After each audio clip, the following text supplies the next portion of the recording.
Gente amada do meu coração, a paz. Eu quero ler com vocês hoje a última parte do Salmo 34. Eu tenho certeza que vocês vão aprender um pouquinho mais de Jesus, assim como eu também. Esse salmo, ele para mim, é um dos salmos mais completos da Bíblia. Ele fala de tudo.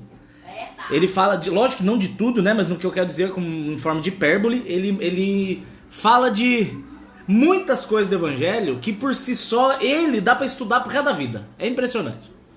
Já falei várias vezes dos meus textos preferidos, não vou falar hoje de novo, mas eu quero ler com vocês a partir do verso 18, tá? O resto... Gente, eu acho que o e-mail de vocês não chegou. É a segunda que reclama que eu não respondi e-mail. Eu respondi ontem todos os e-mails que estavam aqui. Eu tenho hoje mais... Tem hoje uns 16 e-mails novos que eu ainda não respondi, mas de ontem, não sejam ansiosos. Eu também tenho vida social com a minha esposa. Eu não posso ficar só no computador lá, me bate. Tem que assistir filminho, dar abraço, e o resto eu não preciso falar. Quem quiser ver os primeiros tá no YouTube, ok? Todos os vídeos vão pro YouTube. Todos, sempre eles vão pro YouTube. Todo mundo pergunta, vai deixar salvo? Sim, sempre. Always, forever. Então vamos pro Salmo 34, que é o que importa, né? Salmo 34. Maringá, no Paraná, a paz. Gente, quem puder, me ajuda aí, compartilha, curte aquela coisa toda, se inscreve no canal, blogueirinho, gospel, aleluia, que nojo, Deus me livre. Salmo 34, verso 18 diz assim: perto está o Senhor de todos os que têm um coração quebrantado, e Ele salva os espíritos os contritos de espírito. Deixa eu ler de novo porque eu leio os comentários e me perco, eu tenho que focar. Perto está o Senhor dos que têm coração quebrantado, e salva os contritos de espírito. Senhor Jesus, me ajuda aqui hoje, Pai. Me ajuda, cura minha esposa que está espirrando, cura as pessoas que estão doentes, que estão assistindo, principalmente os que estão doentes na alma, Pai. Muitas pessoas tristes, ansiosas. A minha esposa espirrou de novo, eu vou orar de novo pelo espirro dela, em nome de Jesus. E que a palavra de hoje seja clara e manifestada pelo Espírito Santo no coração deles. Porque quando o Espírito Santo convence, fica marcado para sempre, em nome de Jesus. Oh meu Deus, vamos lá. Perto está o Senhor de todas as pessoas. Perto está o Senhor de todo mundo. O Senhor está perto porque Ele é onipresente. Onipresença. Eu vou falar uma coisa para vocês sobre a onipresença de Deus que vocês vão pirar. E depois eu vou falar para vocês sobre o que quer dizer que Ele está perto de nós. Primeiro de tudo eu quero explicar para vocês a onipresença de Deus. Nós sabemos que o nosso Deus, ele tem 3 atributos principais. Ele é onipotente, ele é onisciente, que é o onipotente, ele pode todas as coisas no sentido de poder. Depois nós temos um segundo oni, que é o onipresente e o onisciente. Gente, Elinéia, como é que eu faço pra sair essa mensagem do WhatsApp que o pessoal manda mensagem e fica tampando a tela? Me irrita. Como é que eu arranco essa porcaria? Fica tampando minha cara e aparece lá as mensagens treta no condomínio, eu fico curioso. Porque não tem como desligar a internet. Deus me livre.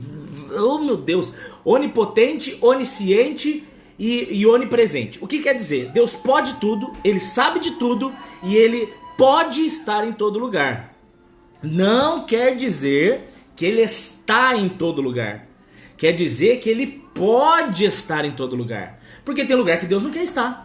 E nos lugares onde Ele não quer estar, Ele não vai estar.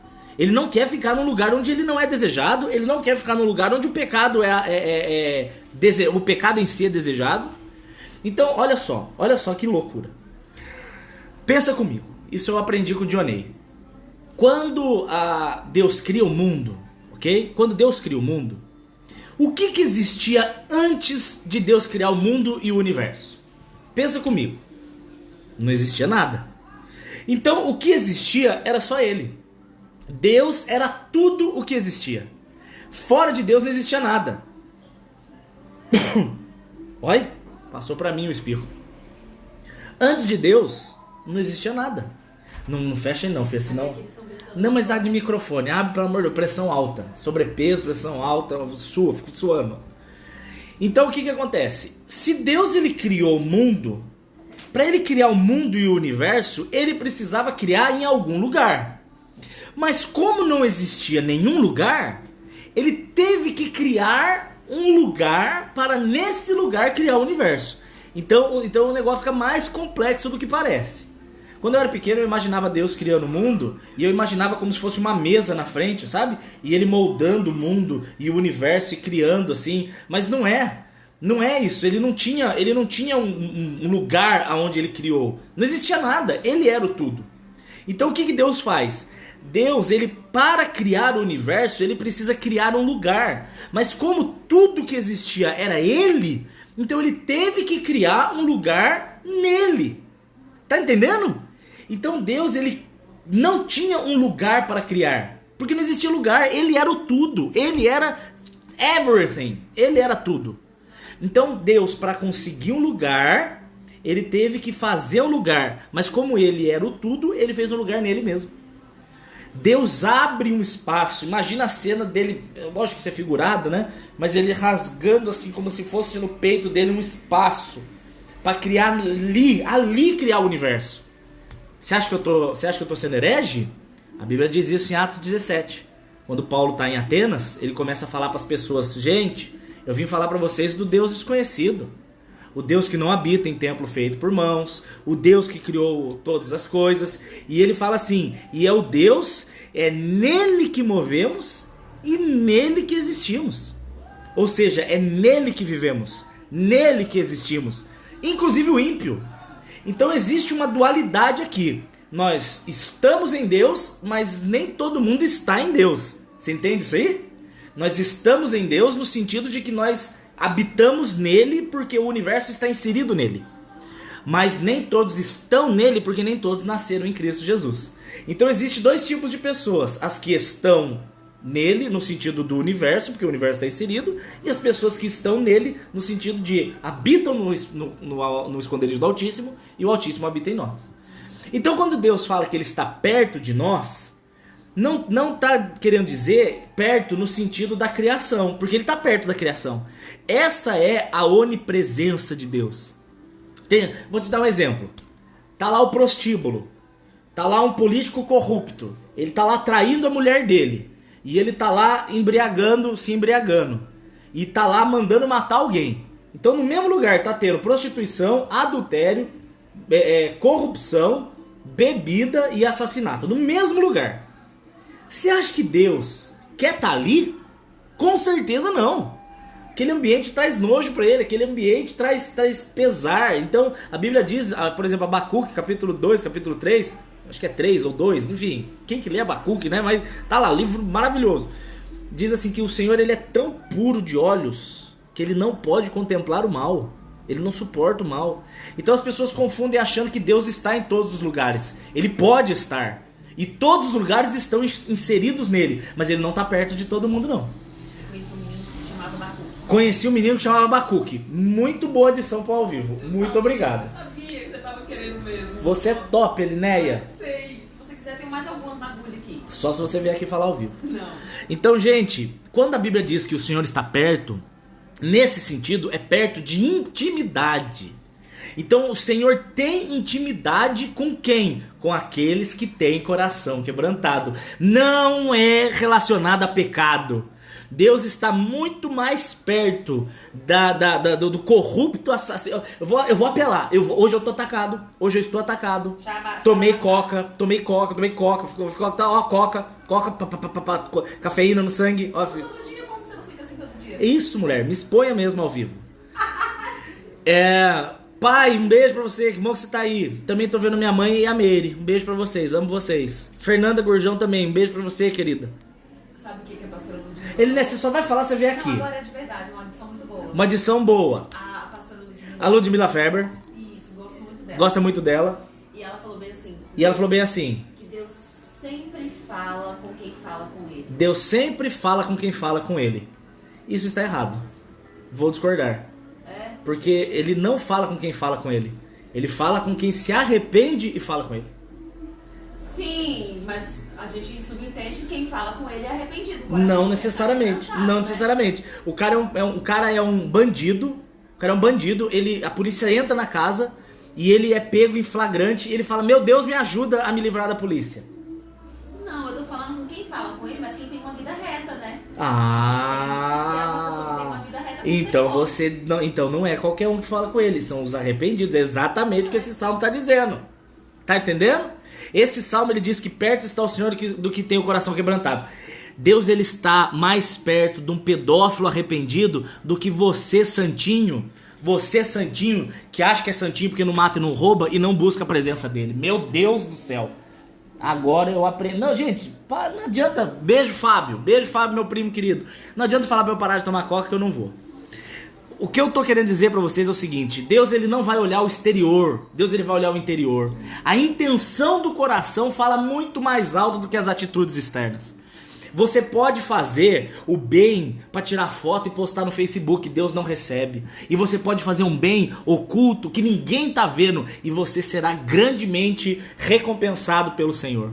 A Bíblia ela vem mostrar pra gente que no período da graça, a questão exterior ela só é levada em conta quando o interior condiz com o que o exterior está sendo feito. Eu gosto muito de uma frase que diz assim: lindas suas palavras, mas eu não as consigo ouvir, pois as suas atitudes gritam muito mais alto. Meu Deus do céu. Você ouviu essa, Linéia? Lindas as suas palavras, mas eu não consigo ouvir, porque as suas atitudes gritam muito mais alto. Então Jesus ele vem, quando ele traz o período da graça para a vida do que crê, ele expande a lei de um jeito que fica muito mais do que o exterior. Porque veja bem, a lei diz: não adulterarás. Então nunca traí a Linéia, estou debaixo da lei. Porém, Jesus ele expande esse entendimento para dentro do interior do homem. Ele vira e fala assim: olha, a lei diz não adulterarás. Ou seja, o adulterar da lei é algo externo. É uma questão de eu pegar e trair minha esposa e ter relação sexual com outra. Só que aí você vai ver que Jesus ele expande dizendo: mas digo mais. Ele falando: digo mais. Se você pensar no seu interior com desejo da mulher alheia, você já está adulterando. Então Jesus ele vem e ele expande a lei de um jeito que ela fica não só exterior, mas interior. Por isso que ele diz, Jeremias 31, quando ele fala assim: escreverei uma nova aliança com vocês, uma aliança no meu sangue. E ele cumpre isso lá, Lucas 22, quando ele faz a ceia, né? Ele pega o cálice e ele fala: é a nova aliança que eu faço com vocês. Essa aliança, ela vai fazer o quê? Porque a ceia, ela é o pão, o vinho, né? O corpo de Cristo, o sangue derramado. Mas vocês esquecem que a ceia é uma nova aliança. A lei antes ficava só na mente das pessoas. Na mente, no exterior, nas atitudes. Mas Deus, ele traz agora a lei para o coração. Existe uma lei no coração do que crê. A lei foi abolida. Para os que creem, a lei de Moisés não vale. O que conta é a lei de Melquisedeque. Mas essa lei está escrita no nosso coração. Eu tô sendo confuso de propósito para forçar você a pensar a sua cabeça. Então hoje, como é que eu demonstro um coração quebrantado? Alguém perguntou o que é um coração quebrantado. Vou te explicar. A Bíblia chega para mim e fala assim: olha, aquele que nasceu de novo não anda no pecado. Isso é sinal claro de salvação. Você tem nojo do pecado. Mas eu venho e passou uma mulher bonita na rua, eu desejei. Gente, a lei de Moisés não me condenaria. Por quê? Porque eu não adulterei com aquela mulher, eu só olhei e pensei. Mas o quebrantar da lei da nova aliança, no meu coração, a lei no meu coração, ela quebranta o meu coração. Eu me arrependo de uma atitude que eu queria ter, mas ao mesmo tempo eu não queria ter. Isso é um coração quebrantado. É o coração que ele foi arrependido pela ação do Espírito Santo. Gente, não confundam. Existe o remorso, que é humano, e existe o arrependimento, que é uma ação do Espírito.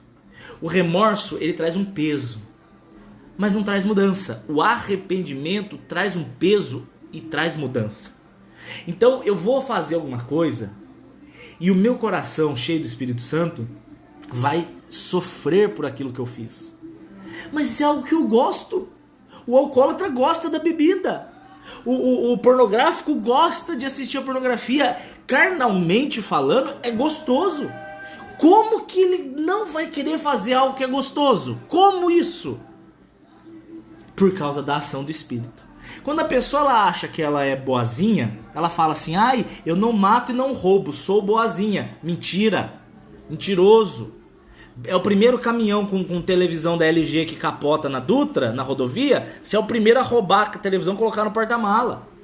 Ah, eu não mato e não roubo, mas você não é mulher solteira, você é casada e você coloca lá no seu auxílio da Caixa que você é solteira para você receber R$1.200, você mente. Então você fala pra mim que você é boazinha porque você não mata e não rouba. Mentira. É porque a lei fala isso pra que você não seja presa. Então esse tipo de pensamento é o da lei da velha aliança. Não vou fazer para não ser condenado. Mas o teu coração é a mesma porcaria que sempre foi. Isso é velha aliança. A nova aliança é outra pegada. A nova aliança, que é o coração quebrantado, não é porque as pessoas estão vendo. Porque você pode estar no seu quarto, ninguém tá vendo, mas você vai fazer uma coisa que o seu coração quebrantado pela ação do Espírito te traz um choro. Você fala: meu Deus, por que eu fui fazer? Mas ninguém viu. Ninguém viu. Ninguém vai te julgar, ninguém vai te condenar, ninguém vai te apontar. Ninguém viu. Mas o Espírito Santo no seu coração viu.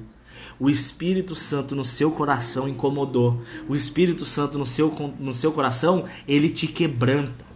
E esse quebrantamento é uma ação não causada por um remorso da mente, mas é causada por um arrependimento do Espírito. Sem Espírito Santo não há arrependimento. Sem Espírito Santo é impossível o homem natural ter nojo do pecado. Impossível, porque o pecado do ponto de vista carnal é maravilhoso. Ele traz benefícios para o corpo. O prazer, o êxtase, a alegria, a adrenalina, a endorfina, a dopamina, brota, fisicamente falando é maravilhoso, é igual usar droga. Ah, mas é destrutiva. Sim, as consequências são destrutivas, mas no ato de usar a droga, pra quem usa, eu nunca usei, mas pra quem usa é o êxtase total, velho. Então você só vai dizer não pra algo que é delicioso se você tiver entendimento de que aquilo tem um fim maldito, velho. O salário do pecado é morte. Então a pessoa que tem o Espírito Santo, o coração dela é quebrantado e ela consegue dizer não para algo que ela dizia sim, e ao mesmo tempo, se ela não conseguir dizer não e vier a dizer sim, a consequência disso é choro de arrependimento. Então é isso que a Bíblia está falando, ó, perto está o Senhor dos que têm o coração quebrantado. Então Deus não está longe de quem peca, Deus está longe de quem não se arrepende. Essa é a grande diferença.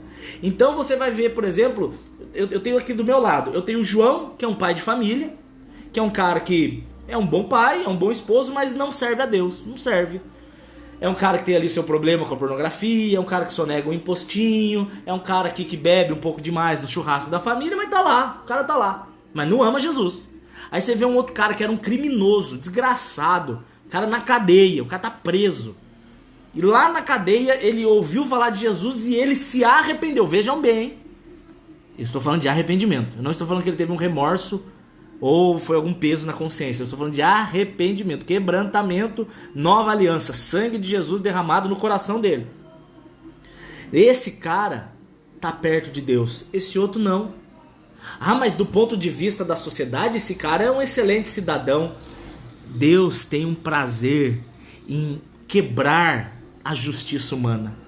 Deus, ele não vai atrás de quem o mundo aplaude. O mundo aplaude, lindo, fantástico. Muitas vezes esse que o mundo aplaude é reprovado por Deus. Deus vai atrás das coisas loucas do mundo. Aquele que é julgado, aquele que é condenado, aquele que é rejeitado, mas que tem coração quebrantado. Se você tem um coração quebrantado, pode o mundo virar as costas para você. Pode o diabo se levantar contra você. Se você tem um coração quebrantado, perto está o Senhor. Você não está sozinho. Meu Deus do céu. É isso que a Bíblia fala. Ele salva os contritos de coração. Contrito é apertado. Contrito é aquele que está sendo esmagado pela culpa, pelo arrependimento. Isso é o contrito de coração. É aquele que fala: Senhor, eu só tenho isso para te dar. Eu só tenho uma história de pecado para te dar. Eu só tenho um ser humano perturbado. É o que eu sou. E Jesus fala: mas é tudo que eu queria. O prazer de Deus está em perdoar e recomeçar a vida da pessoa. Deus não arruma a sua vida. Tira isso da sua cabeça. As pessoas acham que você chega pra Jesus todo sujo, todo perturbado, todo torto, e aí Jesus vai te consertar. Havia um homenzinho torto, morava numa casa torta, tinha a vida toda torta. Quando encontrou Jesus, sua vida endireitou. Eu odiava essa música porque eles cantavam pra mim. Havia um homenzinho gordo, não passava nem pela porta. Eu chorava. Essa música está errada. Deus não vai consertar o homenzinho torto. Sabe o que Deus faz com a velha criatura? Ele mata. Deus mata. A velha criatura só serve para adubo. Não serve mais para nada. Ele mata a velha criatura e Deus faz nascer uma nova. Mas você fala, mas eu sou a mesma pessoa. Porque você está olhando a carne. A carne continua a mesma, mas por dentro é outro. Eu sou o mesmo Dani por fora que eu sempre fui. Um pouquinho mais careca, um pouquinho mais branquelo, um pouquinho mais sobrepeso, enfim. Mas por dentro é outra pessoa, por dentro é outro, não é o mesmo Dani que nasceu. Então Deus não conserta, Deus rejeita o velho homem e faz nascer o novo. Então você olha a pessoa, por fora é a mesma, por fora continua com a mesma carinha, essa carinha que eu tenho de 22 anos de idade, mas eu vou fazer 32. Só que por dentro, 2 Coríntios 4... Embora o homem exterior se corrompa, o interior, contudo, se renova cada manhã, diariamente vai se renovando. Quero contar uma historinha pra vocês. Vou dar um exemplo. Meu primo Fábio tá assistindo ali. O Fábio e a Meire estão assistindo ali ao vivo. 2 primos que eu amo, igual irmãos meus. Aí vamos dar um exemplo, tá? Quero que você preste atenção. Você vai entender hoje o que é o novo nascimento de Jesus e o que é o fim da acusação. Você vai entender pra sempre isso. Meu Deus, isso é pra você curtir esse vídeo, compartilhar e marcar alguém. Presta atenção. Eu e o Fábio somos muito amigos. E aí a Elinéia faz os cookies dela e a Meire faz um merengue que é maravilhoso. A gente chama de merengue, que é de suspiro, com morango. É maravilhoso o doce. Então o que acontece? A Elinéia e a Meire estão conversando um dia, estamos jantando, aí o Fábio fala, Dani, vamos investir nas nossas esposas? Aí eu falo, eu invisto nela todo dia pra ver se tem à noite uma recompensa. Ele falou, não tô falando desse tipo de investimento. Vamos investir nos doces delas? Falei, vamos. Aí o Fábio vem, o Fábio tem muito dinheiro, ele pega 50 mil reais do bolso, ele anda com 50 mil reais no bolso, uma benção, recebe aí, aleluia. Só não esquece de abençoar o missionário, tá? Aí ele vem e dá 50 mil reais na minha mão. Na minha mão, ele dá 50 mil reais. Como ele é meu primo, meu amigo, ele não faz contrato comigo, não faz nada. O que eu não aconselho, ok? Faça um contrato, ainda que seja com seu pai, com a sua mãe. Faça contrato. Fica a dica. Aí ele pega o dinheiro e dá na minha mão. Fala, Dani, então vai lá. A gente vai abrir em Ubatuba. Vai ser na beira da praia. Presta atenção nessa parábola. Meu Deus, isso aqui é muito forte. Aí eu e a Elinéia pegamos o dinheiro do Fábio para investir. Aí ele me dá 50 mil reais, eu pego 50 mil reais, que eu não tenho, mas tô profetizando. Aí nós dois pegamos, eu e a Elinéia, pegamos o carro e vamos para Ubatuba. Pra quem não sabe, de Taubaté a Ubatuba tem uma serra que tem cada cotovelo do diabo ali pra você fazer, que quem não sabe dirigir na serra se ferra. Não desça freando, ok? Você desce usando a marcha, segundinha, terceira, às vezes primeira, quando necessário, e usa o freio ali. Se você for só no freio, queima, derrete a pastilha. Enfim. Aí eu descendo a serra com a Elinéia, eu sou um péssimo motorista, só que não, sou piloto, mas na minha história aqui eu sou péssimo motorista. Capotei o carro. Capotei o carro. Eu, Elinéia e os 50 mil reais que o Fábio me deu no meu bolso. Capotei o carro explodiu. Pegou fogo, torrou, queimou, virei um toicinho de bacon no meio do asfalto. Aquele cheiro de carne assada, a Elinéia cheirando costela da Outback no meio da estrada. Morremos os dois torrados, nem dava pra identificar o corpo. Jesus. Eu sou extremos nas minhas histórias, eu sou extremos. Queimou eu, queimou a Elinéia, queimou o carro, queimou o dinheiro. Torrou tudo, já era. Estamos na glória. Pergunta. De quem que o Fábio vai cobrar aquele dinheiro? Pensa comigo. Quem tinha uma dívida com o Fábio era eu. Eu tinha uma dívida com ele. Poderia não estar no cartório, mas tinha uma dívida moral com ele. Ele me deu dinheiro, eu estava devendo 50 mil reais pra ele, ponto. Só que eu morri. E morreu a Elinéia. De quem que ele vai cobrar? Queimou eu, queimou a Elinéia, queimou o dinheiro, queimou o carro, queimou tudo. Morreu o devedor? Morreu A dívida. Então quando Jesus ele vem e ele fala: ei, eu morri com a velha criatura. A velha criatura está morta. Aquela velha criatura, ela devia pro diabo, devia pra Deus, né? Porque quando a gente peca, a gente não tá devendo pro diabo, a gente tá devendo pra Deus, na verdade. A justiça de Deus tem que ser feita. A alma que pecar, essa morrerá, essa é a nossa dívida. Então o Fábio se lascou. Se ele quiser cobrar alguma coisa de alguém, vai cobrar pra quem? Vai cobrar das almôndegas queimadas no meio da estrada, vai lá cobrar pro morto. Ó a dívida do Fábio, ó, já era, se lascou, filho. Então, quando você lê na Bíblia, Romanos capítulo 8, que nenhuma condenação há para os que estão em Cristo Jesus, por quê? Porque de acordo com 2 Coríntios 5,17, aqueles que estão em Cristo são novas criaturas. A velha criatura está crucificada com Cristo. Gálatas 2,20, estou crucificado com Cristo e não vivo mais eu. Cristo vive em mim, eu sou uma nova criatura. Então se Satanás vem encher o saco seu, cobrando coisas do seu passado e te acusando, você vai falar pra ele: ei, eu não tô devendo nada. Quem tá devendo é aquele que tá morto lá na cruz, vai lá cobrar dele, porque eu ressuscitei com Cristo e não há mais acusação pra mim. Isso é um quebrantamento de coração, você entender que você foi perdoado, você entender que você nasceu de novo, você entender que, gostei do comentário da Mônica, o CPF de nascença está cancelado, cancelou o CPF, Deus te dá um novo CPF, é uma nova criação, entenda isso, não é um conserto de velha, ele não arruma a velha, porque a velha é devedora, ele não vai arrumar a velha, ele vai matar a velha e ele vai fazer nascer uma nova. Essa nova criatura tem o DNA de Deus. Essa velha tem o DNA de Adão. Ele tem DNA de Adão, ele é dominado pela carne, o espírito está morto, ele é devedor ao pecado, ele é preso nas maldições, ele é preso nos laços emocionais. A nova criatura... Não tem como existir maldição hereditária em nova criatura, uma vez que hereditariedade significa que vem do meu pai. Se eu sou filho de Deus, como que eu receberia uma maldição de Deus? Então de Deus eu recebo as bênçãos. E isso que é o incrível. Deus ele não abençoa seres humanos. Deus ele não tem compromisso com seres humanos. O propósito de Deus não é com seres humanos. O propósito de Deus é com Jesus. As promessas são para Jesus. O cuidado dele é com Jesus. Mas quando ele mora em mim e eu moro nele, eu passo a ser um com ele. Então as promessas passam a ser para mim. O cuidado passa a ser comigo. Ele ouve a minha oração. Ele recebe a minha adoração. Por quê? Porque Cristo está comigo.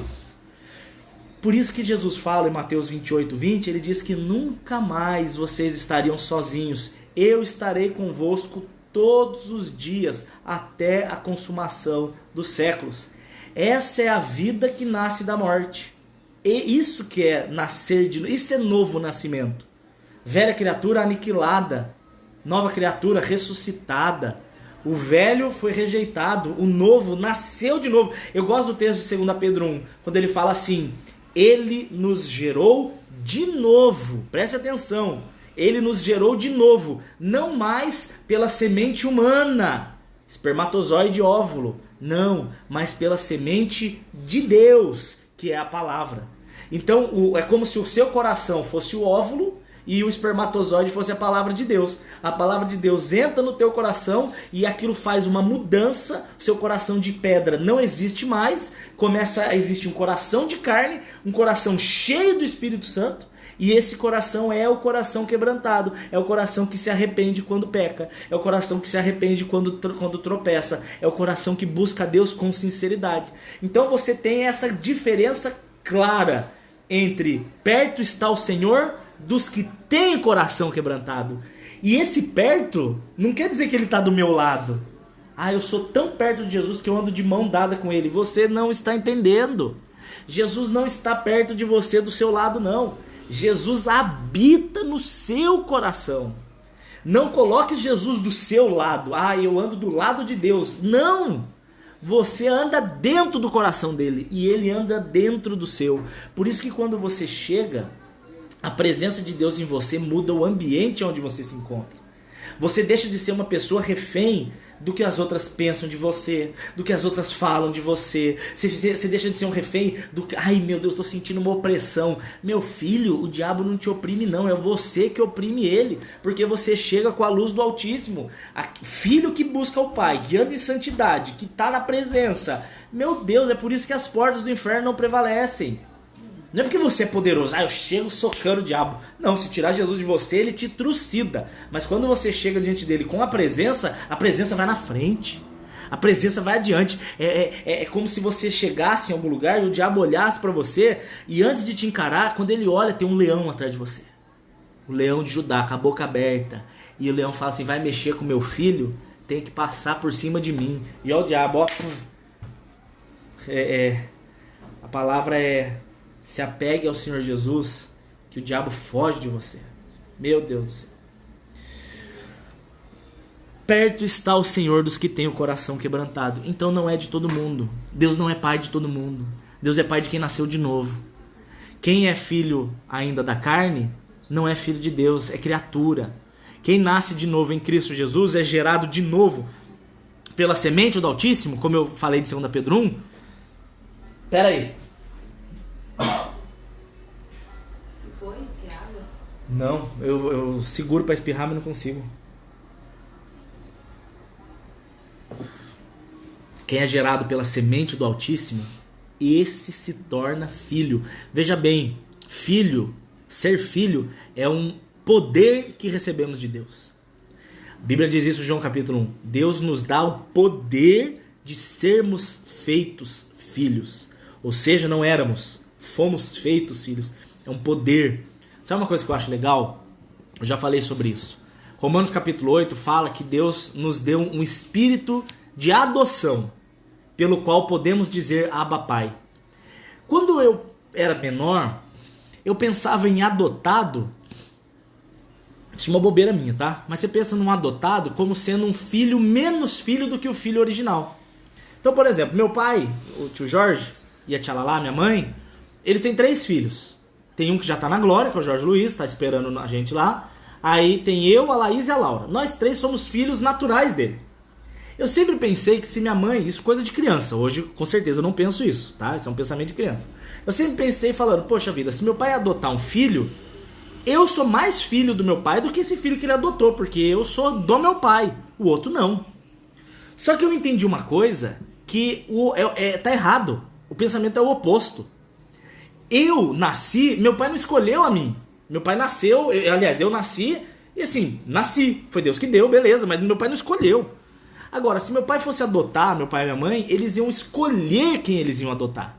Então o filho adotado não é um filho que veio sem opção deles. Eu não tô falando do fazer, tá? O fazer, óbvio que tem que ter os dois querendo fazer. Óbvio, né? Enfim, você sabe como é que nasce filho, né? Não é na cegonha não, mas pergunta pro seu pai. Como é? Não vou explicar não, Elinéia. Você já tem 4 anos de casado, você já deveria saber como é que é. Só que o filho adotado, ele é escolhido. O pai e a mãe vão lá e falam, queremos aquele. Se você pegar o contexto romano, aonde eu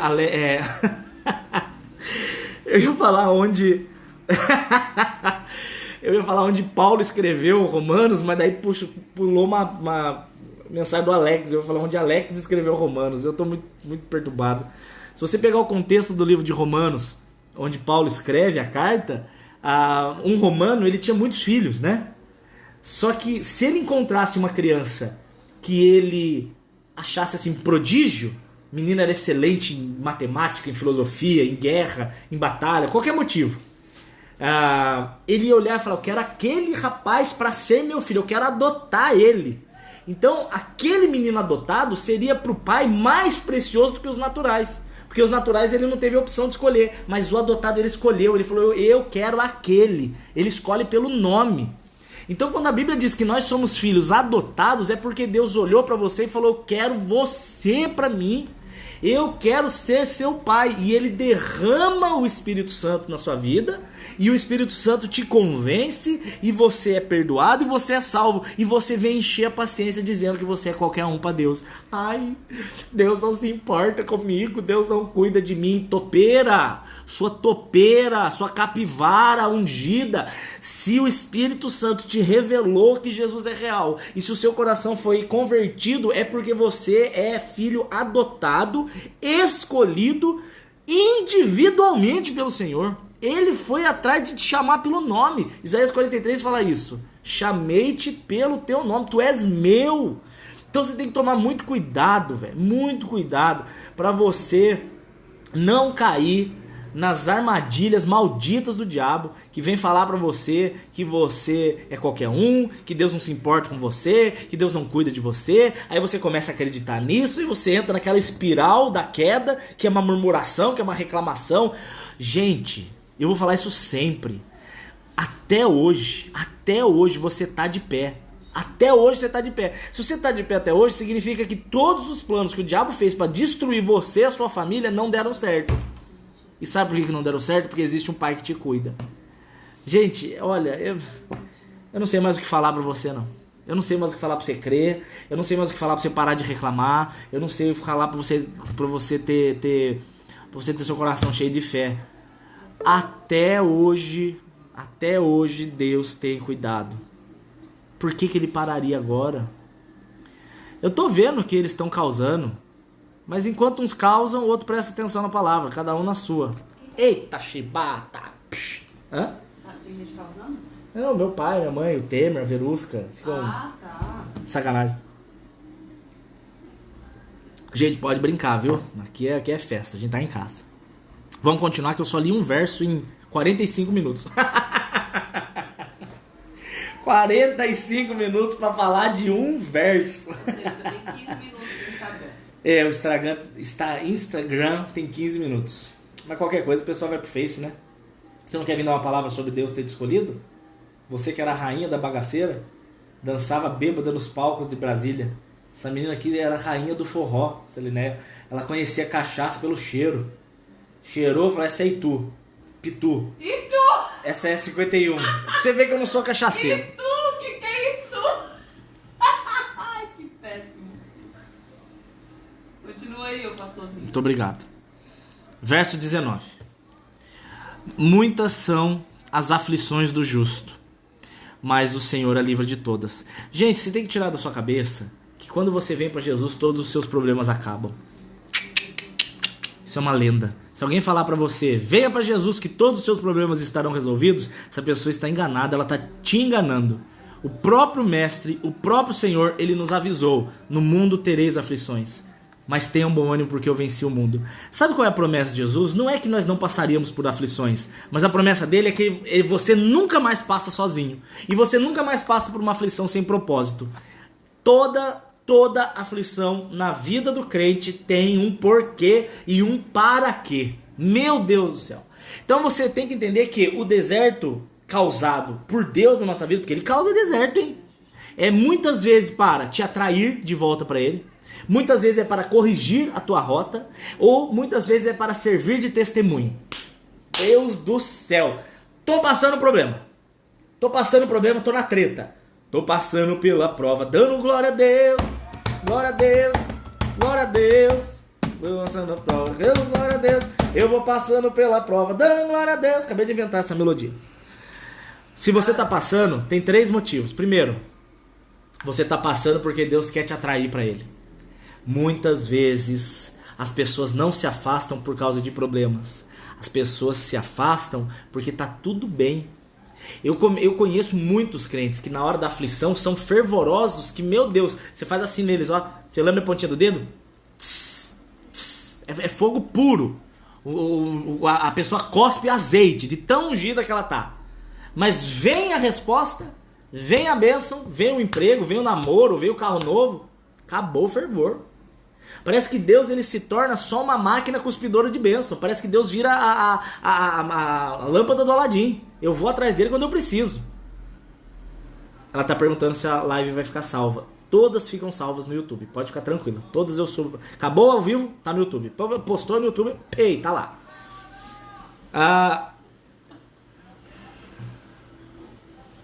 Elinéia, para, ela fica rindo ali, ela me atrapalha.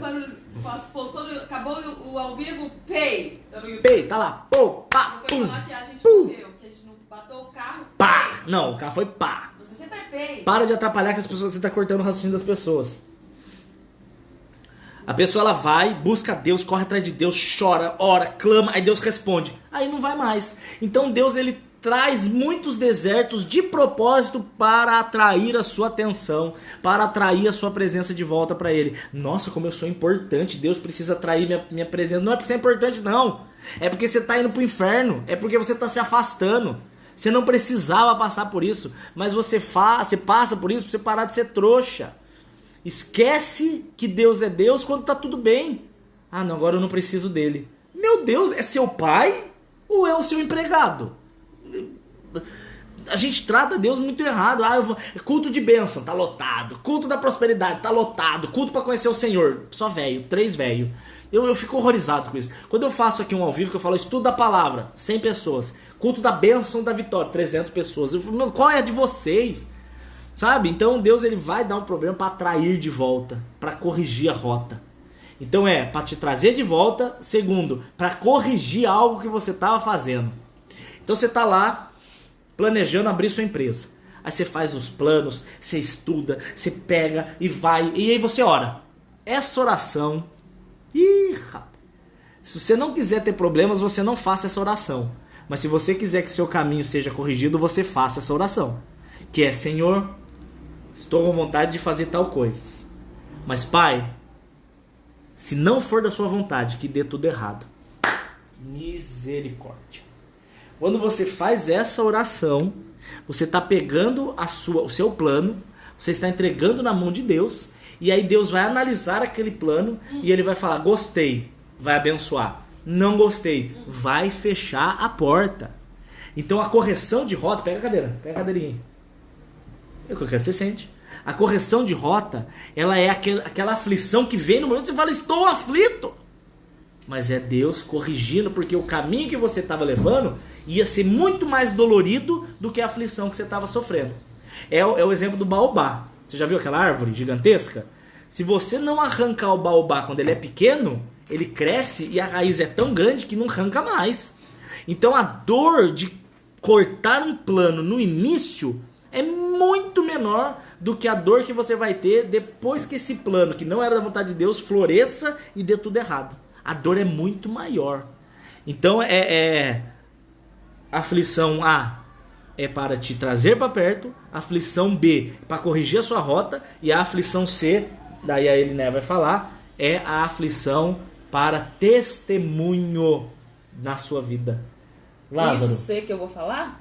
Eu vou falar outra coisa. Não, você vai falar o que você quiser. Tá. Se você quiser, não. Você vai falar o que Deus quiser que você fale. Ah, bom. Mas a aflição C é o seguinte: qual foi o maior milagre de Jesus na sua vida?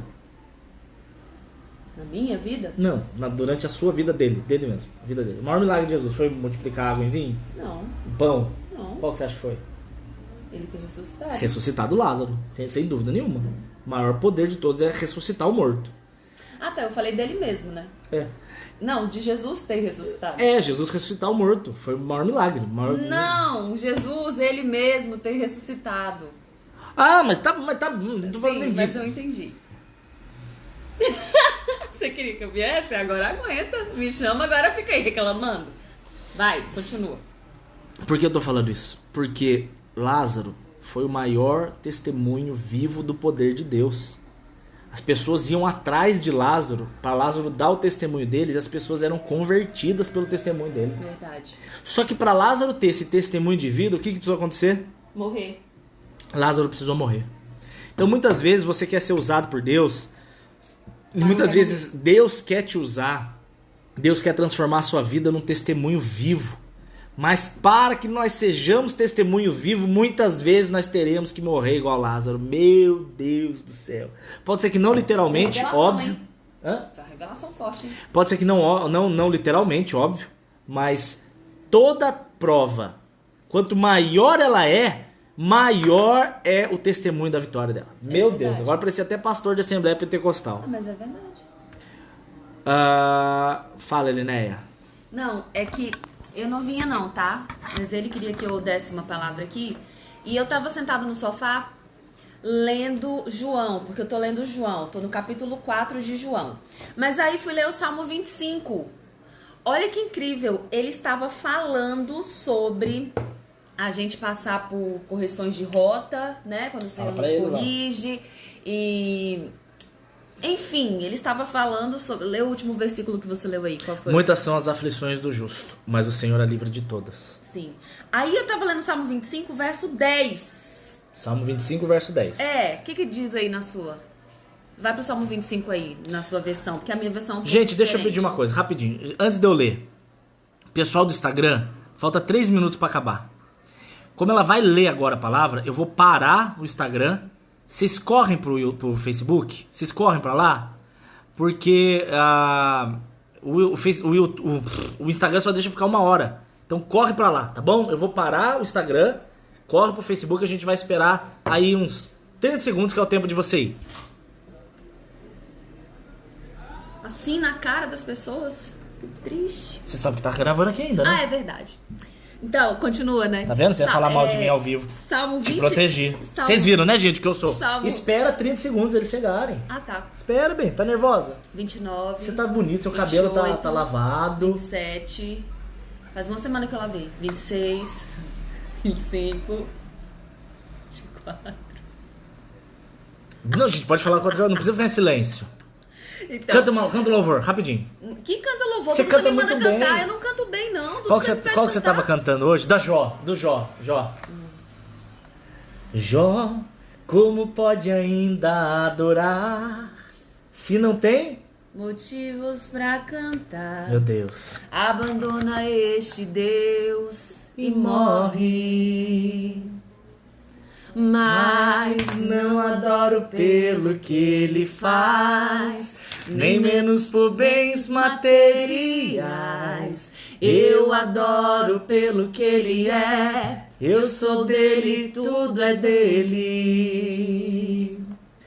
Jó. é que eu tô lembrando que a mulher perdeu o marido. Você não tem motivos. Perdeu seus bens, seus filhos, seus Seu maridos. É que a mulher foi cantar esse Ai, louvor ai, ai. e ela cantou errado. Aí ela disse que Jó perdeu o marido. Ai, que ridículo, velho. Que absurdo. Estragou a música, porque a gente não consegue mais cantar sem Jó, falar. Então, aí ele puxou essa música, eu tava me segurando aqui, mas... Gente, vamos lá, que o pessoal chegou. Só não esquece de curtir, hein, gente? Ajuda aí a compartilhar e curtir. Nossa, eu sou ceguinha. Meu Deus, eu não tô lendo nada ali. Olha, a distância que eu tô aqui, dá 1 metro e eu não tô enxergando Salmo nada. 25, Salmo 25, verso 10. verso 10. Então, Vai lá. o senhor, meu marido aqui, ele estava falando sobre Deus direcionar nossos passos, não é isso? Sim. Correção de rota, né? Correção de rota. E na mesma hora que ele tá falando ali, eu tô ali lendo o Salmo 25, parei no verso 10, que diz assim: todos os caminhos do Senhor são amor e fidelidade para os que obedecem aos preceitos da sua aliança. Maravilha. Lê na sua versão. Diz assim que todas as veredas, né, os caminhos do Senhor são misericórdia e verdade para aqueles que guardam a sua aliança e os seus testemunhos. Olha só, amor de Deus, o amor de Deus é uma demonstração de misericórdia. Claro. Não é? Porque o amor é misericordioso. Quem ama é misericordioso, né? 1 Coríntios, 2 Coríntios ou 1 Coríntios 13, que fala sobre o amor. Primeiro. Quem ama não arde em ciúmes, quem ama não se ensoberbece. Ou seja, quem ama é misericordioso e Deus é. E a gente vê que quando a gente está no caminho do Senhor, a gente anda retamente no caminho dele, a gente colhe frutos por conta disso. Então, sempre que Deus nos direcionar, até quando for por um caminho que a gente não entende ou não quer, ou até quando nós recebemos um não de Deus, é também uma demonstração de amor dele por nós. É verdade. E principalmente quando ele diz não. Quando ele me disse não, quando ele me diz não, essas são as maiores demonstrações de amor de Deus por mim. Porque ele não vai fazer o que eu quero, mas o que ele quer, né? E que eu ele preciso, é que né? sabe. Jeremias 29:11 diz que ele é que sabe os pensamentos que tem a nosso respeito, e são pensamentos de paz e não de mal.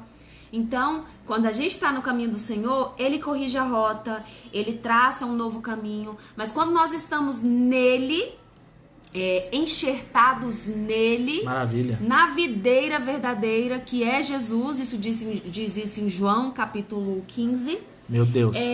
nós vamos frutificar. Então significa que se estamos nele, nós vamos andar no caminho dele com prazer, né? Porque algumas pessoas dizem assim, pra mim, eu não consigo entender, tá? Agora é uma revelação de Deus pra mim, eu acho que ele tem uma particular pra cada uma. Daniel tava falando aqui, que essa menina era cachaceira, dançava forró e sertanejo em cima do palco. É verdade. E batia em bandido, hein? É verdade. Desceu o cacete no bandido, ó. É verdade. E é bom falar sobre isso, até para que as pessoas saibam de onde Jesus me tirou. Verdade. Né? Ontem eu tava assistindo um testemunho de um pastor que já morreu. Já está na glória, na realidade, né? Pastor Joide Miranda. Se você puder assistir depois, assista. Porque eu acredito que nós somos muito movidos pelo que nós vemos. A gente precisa ver, né? Pra crer em muitas coisas. E aquele homem, era travesti. Teve uma vida completamente destroçada, família toda, muita espírita, droga, viciado em todo tipo de coisa que vocês podem imaginar. O cara conheceu Jesus e a mãe era espírita também. Depois de certo tempo ela se converteu, ele conheceu Jesus, foi pra igreja, se casou com uma mulher linda. Linda, cara. Linda, cara. E o bicho era fake do Eu também. E era ex-travesti. Isso eu não. E Deus fez o casamento dele, que foi a coisa mais linda de se ver, virou pastor, pregava a palavra com ousadia. A gente tem que ver o lado real das coisas, né? A gente tá num tempo em que a gente só vê o negativo, né? Vejamos coisas boas. Então o cara realmente se converteu e eu realmente conheci Jesus. Então, assim, do meu passado eu não tenho vergonha nenhuma de falar. É algo que eu falo abertamente. Por quê? Abertamente quando Deus manda, claro, tá? Não pra ficar só falando. Quando Deus manda.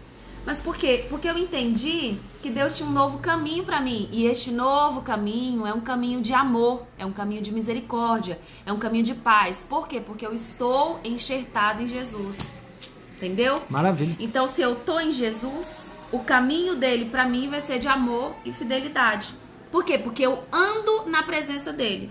Andando com o Senhor, a gente vai crescer e receber esse amor dele. Por que você tá me olhando desse jeito? Você tá muito bonitinho hoje. Pronto? Era isso? Vou ficar aqui. Então dá um beijinho no marido. Não, vou embora não, vou ficar aqui. Beijinho no marido, então. De obrigado de ter... Eu que ensinei tudo isso pra ela, viu? Ai, que menino humilde. Ai, que menino humilde. Vamos Meu voltar. Filho. Ô, loirinha. Salmo 34, vamos continuar aqui. Verso 19, muitas são as aflições do justo, mas o Senhor é livre de todas. Tem um segredo aqui escondido, tá? Tem um segredinho aqui. Vem um pouquinho mais pra cá pra você aparecer. Não, eu tô lendo aqui enquanto isso, Deus fala. Tem um segredinho escondido aqui nesse salmo, gente, nessa parte aqui. Porque se você olhar o verso 17, ele fala assim: os justos clamam e o Senhor o ouve. Ele tá falando aqui no plural, ok? Os justos. Mas aqui, no verso 19, ele fala assim: muitas são as aflições do justo, no singular. Sabe por quê? Porque olha o verso 20. Ele fala assim: o Senhor lhe guarda todos os ossos, nem sequer um deles se quebra. E de Jesus. Essa aqui é uma profecia de Jesus. Por isso que ele fala justo no singular. É uma profecia de Jesus aqui. Dá para servir com a gente? Dá, de acordo com os devidos entendimentos. Por quê? Se eu for levar em conta que esse texto é para mim, o Senhor lhe guarda todos os seus ossos. Literalmente, então se eu quebrei algum osso, eu não sou de Jesus. Eu já quebrei o braço, então eu sou filho do diabo porque eu quebrei o braço? Não. Porque isso aqui é uma profecia diretamente de Cristo. Por quê? Porque na cruz Jesus não teve nenhum osso quebrado. O costume dos romanos era fazer o quê? Depois que o cara estava crucificado, eles quebravam a canela, sabe dessa, né? Quebrava a canela para que perdesse a sustentação do corpo e o corpo caísse e a pessoa morresse asfixiada, porque o diafragma contraía, e ele apertava o pulmão, a pessoa não conseguia fazer a força de respirar. Não conseguia fazer esse movimento. Então a perna quebrada matava asfixiado. Só que quando eles chegam para quebrar a perna de Jesus, ele já estava morto. Tanto que o cara testa com a lança, né, na costela dele. E aí sai água, sai sangue e depois sai água. Não, água e sangue, né? Água e sangue. Que é uma figura do sacerdote no dia da Páscoa. Ele tinha que lavar as mãos, lavar o cordeiro, a água, para depois imolar o cordeiro e derramar o sangue. Então Jesus estava cumprindo até a imolação do cordeiro nele mesmo, da Páscoa. Então Jesus é top, ele fez tudo nele. Mas daí nenhum osso dele foi quebrado. Então aqui, essa profecia é sobre Cristo. Mas aonde que isso se encaixa com a gente? Lembra que eu fiz uma vez ao vivo falando sobre a arte de se interpretar as escrituras? Tem a aplicação literal, profética e a pessoal. A aplicação pessoal é que Deus nos guarda até os ossos. Em que sentido? Cara, até o fio de cabelo. Você tá com mancha de chocolate aqui na blusa. Olha. Até o fio de cabelo da nossa cabeça tá contado. Até o número de fios de cabelo que você tem, Deus sabe. Isso para mostrar um certo cuidado que Deus tem com coisas pequenas, que você às vezes acha que Deus não se importa. Eu cresci achando que os milagres de Deus eram só quando era sobrenatural. Tipo assim, nossa, se chover fogo é de Deus. Se ressuscitar morto é de Deus. Hoje eu vejo que até a pizza que eu vou comprar para jantar no dia, se eu tenho condição de comprar uma pizza, até isso é um milagre de Deus. Tem gente que se ofende com a Eli ter ganhado um bolo, tem gente que se ofende porque, sei lá, a gente ganhou uma fronha de travesseiro. Mas, cara, o mesmo Deus que ele é poderoso para ressuscitar o morto, é poderoso para ajudar você a arranjar um emprego, arranjar um marido e também para você ter o dinheiro de comprar o seu arroz, velho. Então é nesse sentido que é a aplicação pessoal aqui. E quem é fiel no pouco, Deus coloca no muito. Então certeza. Se eu agradeço a Deus pelo pouco que Ele me dá muito. Então quanto mais a gente agradece, mais nós vamos ter. E quanto mais a gente abençoa, mais a gente vai ser muito abençoado. verdade. Muito verdade. Mas eu vou falar só uma coisa pra ir embora. Fala. Você leu o verso 19 e 20, né? Sim. Muitas são as aflições do justo, mas o Senhor o livra de todas. Aí eu tô lendo o Salmo 25 aqui e falei que eu ia ficar quietinha, né? Aí diz o quê?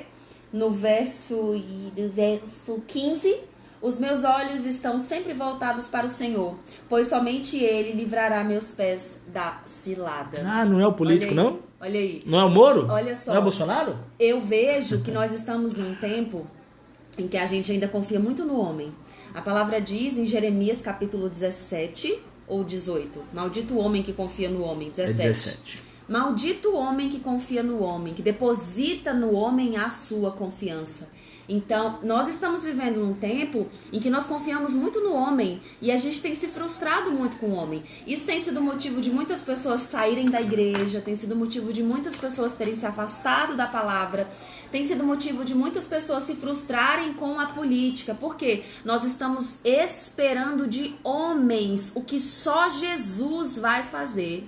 Nós estamos buscando em seres humanos falhos como nós reações que somente o Senhor pode ter na nossa vida. Muito verdade. Então, olha, se os seus olhos estão voltados para o Senhor, e isso significa renunciar, algo que a gente não menciona, não fala muito, né? Mas é necessário. Quanto mais você renuncia a sua carne em todas as áreas da sua vida, mais Deus te honra. Por que eu glorifico a Deus por um pedaço de bolo? Porque eu renunciei muitas coisas para viver a vontade do Senhor. E vivendo a vontade dele, eu sou tremendamente sustentada por ele todos os dias. E eu reconheço isso, que eu sou sustentada por ele. Então, se você olha para ele, se você volta os seus olhos para o Senhor, ele vai sempre livrar os teus pés da cilada. E até quando você cai em uma cilada, ele transforma a maldição em bênção. Verdade. Eu tenho provas e provas disso, tenho certeza do que eu tô falando. Então, se os seus olhos estão olhando para o Senhor, você vai ter livramento, você vai ter renovo, você vai ter cura da doença, você vai ter prosperidade onde só tem escassez, você vai ter alegria onde só tem tristeza, vai ter certezas onde só existem dúvidas, vai ter coragem onde só existe medo. Então, se os teus olhos estão no Senhor, voltados para o Senhor, Ele livra os teus pés. E eu creio que por mais que as pessoas não digam isso, nós vamos viver um tempo de grande livramento no Brasil. Eita. No Brasil. E tem muitas pessoas falando do grande avivamento que virá, que eu creio que é o último avivamento, porque Jesus está sim voltando. Mas eu acredito que este grande avivamento não vem de outro lugar. Esse grande avivamento vem do Brasil. Se nós nos deleitarmos no Senhor, se nós buscarmos a presença dele, né? Deuteronômio 28 diz que grandes bênçãos acompanharão aqueles que vivem no Senhor, né? Se atentamente ouvir a Deus e os mandamentos dele e o obedecer. O Senhor teu Deus te exaltará sobre todas as nações. Lê Deuteronômio 28 depois. Então, se nós ouvirmos a voz do nosso Deus, e aquilo que eu falei ali do sofá, que a pastora falou, Deus responde quem fala com ele. Ou seja, quem tem um coração quebrantado, quem tem um coração sincero com ele. Eu estava lendo aqui João também no capítulo 4. Jesus disse para a samaritana, uma samaritana que não tinha voz, que não era ouvida por ninguém. O que Jesus disse para ela? Mas já chegou a hora. Essa é a hora em que os verdadeiros adoradores adorarão o Pai em espírito e em verdade. Pois esses são aqueles que Deus busca. Os verdadeiros adoradores que adoram o Pai em espírito e em verdade. Este é tempo de verdadeira adoração. Então, se nós todos buscarmos o Senhor, nós veremos grandes livramentos no Amém. Brasil. Grandes livramentos sobre este vírus. Grandes livramentos também sobre a dengue, tá? Que tem matado muito também. Sobre H1N1. Sobre outras doenças, sobre a depressão, que tem sido o mal do século, não sei porque ele tá virando essa mesa só pra mim, sobre câncer, sobre síndrome do pânico, sobre todas as doenças deste tempo de agora. Então, se atentamente ouvir a Deus e os mandamentos seus obedecer, o Senhor teu Deus te exaltará sobre todas as nações onde você andar. Né? Você não vai correr atrás de bênçãos, elas que vão correr atrás de você. Então, eu creio que é tempo de livramento pro Brasil, é tempo de quebrantamento dos verdadeiros adoradores se levantarem. E tem muita coisa também que tá debaixo, que Deus tá fazendo assim, ó, pra mostrar, porque é tempo de conserto na casa do Senhor. Então, se os teus olhos estão voltados pro Senhor, Ele te livrará das ciladas. Desculpa por ter feito uma pregação na live do meu marido, mas ele me chamou.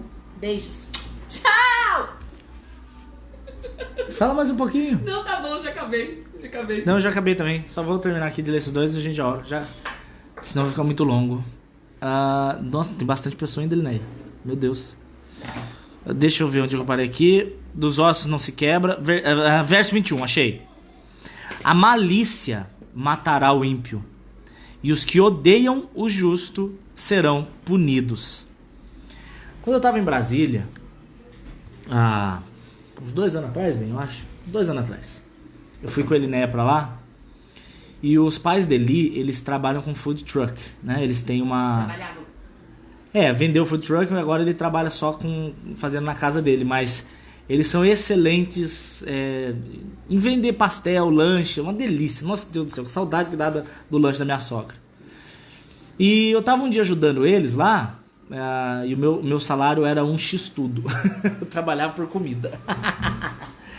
Aí eu peguei e cheguei lá pra ajudar e tal, e eu derrubei a carteira. Na hora de ir embora, gente, derrubei a carteira. E eu vi o cara que pegou. Ele pegou tal. Quando eu fui chamar o guarda, o policial, eu falei, policial, aquele cara pegou minha carteira. O policial falou assim: você tem certeza? Eu falei, absoluta não. Mas eu vi ele abaixando pra pegar alguma coisa. Eu chuto que é minha carteira. Aí ele falou assim, olha o que o guarda me falou. Ele falou assim, eu vou fazer uma geral nele se você me der certeza. Porque se eu fizer a geral e não achar nada, ele vai processar você por calúnia. Eu falei, nossa, então tô ferrado. Então melhor deixar pra lá. Deixei pra lá. Enfim, roubou o dinheiro. Eu tinha recebido, na época, uma pessoa tinha mandado 40 euros. Uma moça da... Ai, meu Deus, da Bélgica. Uma moça da Bélgica mandou 40 euros. E aí eu troquei, deu R$ 250 na época, já era o dinheiro da gasolina para voltar para Taubaté, né? E aí ele pegou e roubou, velho, roubou o dinheiro. E eu fiquei muito triste, sabe? Eu falei, Senhor, ele roubou o dinheiro. Dinheiro que era de oferta, dinheiro para eu voltar para casa. E aí eu comecei a orar. E eu falei assim, Senhor, mata esse homem.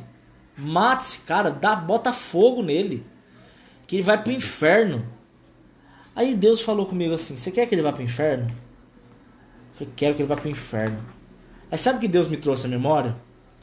Uma vez, quando eu era pequeno, eu fui tentar passar uma roupa. E eu derrubei o ferro de passar roupa. E para ele não cair no chão, eu tentei pegar antes dele cair no chão. Eu só encostei no ferro. Gente, foi coisa de 1 segundo. Arrancou a pele da minha mão, de tão quente que tava o ferro. Só de encostar, derreteu a pele.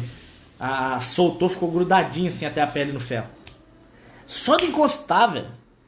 E eu senti tanta dor em 1 segundo de queimado, sabe? Só de... deu nem 1 segundo. Milésimo segundo. Na mão, eu morri de dor. Aí Deus falou assim, aquilo lá te doeu muito. Agora imagina o que a Bíblia diz, que o fogo não apaga, o verme não morre e que serão atormentados no inferno. É isso que você quer pra ele mesmo? Gente, naquele momento em que eu vi que a minha ira, por causa de uma carteira, tava desejando que o cara fosse pro inferno por causa de uma carteira, na hora que eu entendi aquilo, minha oração mudou. Eu falei, Senhor, perdoa aquele homem, transforma o coração dele, porque ele não sabe o que ele está fazendo. Então esse texto está falando aqui que a malícia, a própria malícia do ímpio vai matar ele se ele não se converter. Os que odeiam o justo, que aqui no caso é Jesus, né, o justo que é Cristo, mas também quer dizer sobre aqueles que te odeiam, serão punidos. Então você tem que entender que a pessoa que te faz mal, você não tem que ter ódio dela. Porque, cara, ela já tá com os dias contados. Se ela não se converter, o fim dela é terrível. Então, você tem que ver que o que a pessoa te faz, por pior que seja, cara, é muito, muito grave você desejar que ela seja queimada por toda a eternidade. Eu sei que há uma discussão teológica, que a alma é destruída, outros que não é pra sempre, outros... Olha, eu posso fazer um dia ao vivo, por que eu creio que o inferno é pra sempre e a punição também, baseado em Apocalipse 14. Eu faço um outro dia, eu falo sobre isso. Mas, puxa vida, o cara faz um mal pra você tão grande que você quer ver ele sendo queimado pra sempre? Meu, isso não é o sentimento que você tem que ter. Por isso que Jesus, quando ele tá na cruz, ele tá sendo chicoteado, ele tá sendo pregado, ele tá sendo humilhado, tão cuspindo, ele tá pelado, ele tá com os espinhos enfiados na cabeça. Jesus olha pra aquela galera, a tristeza dele não é pelo que estão fazendo com ele, porque ele sabe que ele vai ressuscitar daqui 3 dias e ele sabe que ele é vencedor, ele já sabe, mas a tristeza de Jesus, o choro é, Pai, perdoa, eles não sabem o que fazem, porque Jesus sabe que o final do ímpio é morte. Então a gente perde tempo tendo ódio, quando na verdade aquela pessoa não precisa do nosso ódio. Porque se ela não se converter, o que Deus tem para fazer com ela é bilhões de vezes pior do que qualquer castigo que você pensaria. A própria malícia dele condena ele. Você sabia que não é Deus que condena as pessoas? Você sabia dessa? Deus não manda as pessoas para o inferno. Você não vai ler na Bíblia Deus falando, eu vou enviar você para o inferno. Não. O que acontece? João 3 ensina isso. Jesus ele vem salvar as pessoas. Jesus ele vem para salvar. Mas... aí ele até leu isso ontem, né? No vídeo ontem. Mas todo aquele que rejeita Jesus, já está condenado. Então a gente não está falando, pode ser que Deus condene. Não, é a própria malícia da pessoa, é o próprio peso do pecado que puxa ela para o abismo do inferno. Então Jesus ele não vem para mandar pessoas, ele vem para tirar. Ele vem para resgatar. Só que muitas pessoas rejeitam a palavra dele. Isso que é o triste. E o verso 22 confirma exatamente isso que eu estou falando, quando ele diz assim: o Senhor resgata a alma dos seus servos, nenhum dos que nele confiam será punido. Voltando lá para o que eu tinha lido no começo, questão do eu e meu primo Fábio, né, da morte da velha criatura. Se você crê no Senhor Jesus, se você confessa o Senhor Jesus, se você é batizado, Se você não é porque não teve oportunidade, é outra história. Mas se você tem a oportunidade, não quer, reveja a tua fé. Se você crê, se você confessa, se você é batizado, se você anda em santidade, ou seja, se você confia no Senhor, tudo isso é um conjunto de quem confia no Senhor. Pode ficar sossegado. O céu é questão de tempo. É uma questão de tempo. A questão não é mais, será que eu vou, será que eu não vou? Não existe dúvida na salvação. Certeza, creio no Senhor Jesus. Certeza que é salvo. A única variável agora é quando. Quando que eu serei salvo? Ou quando ele me arrebatar, ou quando eu morrer. Seja na morte, ou seja no arrebatamento, estarei para sempre com o meu Senhor. O que é o maior tesouro dessa terra. Estou com Jesus para sempre. Cristo Jesus, a esperança da glória. Amém? Amo vocês. Esse ao vivo vai pro YouTube. Quero pedir para você me mandar um e-mail se você tiver suas dúvidas, suas perguntas. Manda um e-mail, eu gosto de conversar com vocês. Vou sentar agora para responder todos os e-mails atrasados. Em nome de Jesus eu vou conseguir. daniel.saad@uol.com.br e pede as crônicas, tá? Fala, pastor, quero receber as crônicas. Eu só envio para quem pede. Senão a pessoa manda um e-mail enchendo minha paciência pedindo para tirar. Eu tenho ódio disso. Porque eu não mando para quem não pede. E a pessoa pede e depois pede para sair. Se você quiser que sair, nem dê o e-mail. Pra não me dar trabalho. Agora, se você quiser responder, manda seu e-mail. Eu vou ficar muito feliz. E lá no finalzinho das crônicas, lá no finalzinho, tem os dados do banco. Se você quiser ajudar, que essa obra continue, que ela não pare, em nome de Jesus, não vai parar. Eu creio que por falta de dinheiro não vai acontecer. Só vai parar se Deus quiser. Mas quando Deus quiser, Ele vai levantar pessoas. E por favor, me avisa, tá? Me avisa por 2 motivos. Eu preciso declarar no imposto de renda, porque eu quero fazer tudo na lei. E segundo, porque eu faço questão de orar por você, apresentar a Deus. De um por um. Não me impeça de fazer isso, porque eu fiz um voto a Deus, de orar de um por um. Amém? Amo vocês. Não quero falar de dinheiro, porque eu não sou mercenário da fé. Beijo, gente. Amanhã, domingo, vou fazer uma leitura da Bíblia só meia-noite, ok? Leitura rápida, meia-noite. Não vou ter antes, porque normalmente tem culto das igrejas e eu não quero atrapalhar ninguém de assistir o culto da sua própria igreja. Até amanhã, meia-noite. Salmo 34 está encerrado. Glória a Deus. Vai pro YouTube. Amo vocês. E beijos.